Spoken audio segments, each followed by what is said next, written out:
मावळ लोकसभा मतदारसंघामध्ये शिवसेना उद्धव बाळासाहेब ठाकरे गटाकडून संजोग वागेरे यांचा अधिकृत नावाची घोषणा उद्धव ठाकरे यांनी केलेली आहे।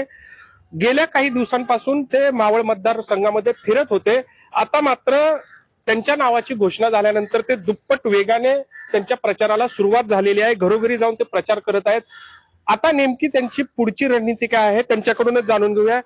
खरं तर पहिले उमेदवार समजावं लागेल असं की उद्धव बाळासाहेब ठाकरे यांनी जो जाहीर केलेला आहे अधिकृत, तुमचं नाव आहे, काय सांगाल, कशी पुढची रणनीती असणार आहे?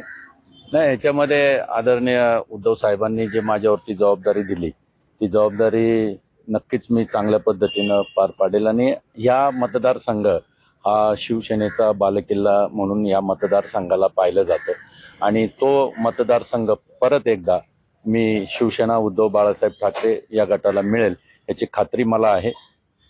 खरं तर तुमच्या विरोधात शिंदे गटाच्या शिवसेनेचा उमेदवार उभा राहील अशी चर्चा होती। मात्र गेल्या काही दिवसांपासून हा मतदारसंघ भाजपला जाईल अशी चर्चा आहे।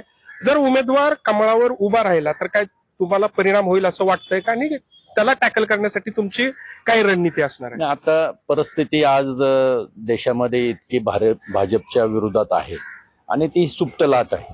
तुम्ही जर बघितलं तर भाजपच्या बाबतीमध्ये सर्वसामान्य नागरिकांमध्ये असंतोष आहे, नाराजी आहे आणि ही सुप्त लाटेचा फायदा निश्चितच आम्हाला मिळेल आणि मला असं वाटतं की भाजपचा जरी उमेदवार असला तरी विजय आपलाच होईल ही मला खात्री आहे। खरं तर तुमची उमेदवारी जाहीर केलेली आहे। मात्र दुसरीकडे पिंपरी चिंचवड काँग्रेसचे शहराध्यक्ष जे आहेत ते दिल्लीला गेलेले आहेत। मावळवर त्यांचाही दावा आहे किंवा त्यांचीही मागणी आहे, काय सांगाल? नाही, ह्याच्यामध्ये बघा, आता प्रत्येक पक्षाच्या माणसाला वाटतं की मला उमेदवारी मिळावी आणि आमचे मित्रपक्ष आहेत आणि ह्याच्यावरती तोडगा निघेल आणि मला वाटतं की लवकरात लवकर महाविकास आघाडीची जागा वाटपाचं आणि ह्याचं सगळं डिक्लेअर झाल्यानंतर ते सगळं क्लिअर होईल।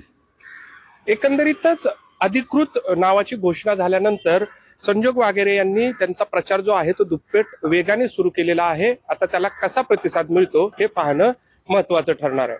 कैलासपुरी, झी मीडिया, पिंपरी चिंचवड।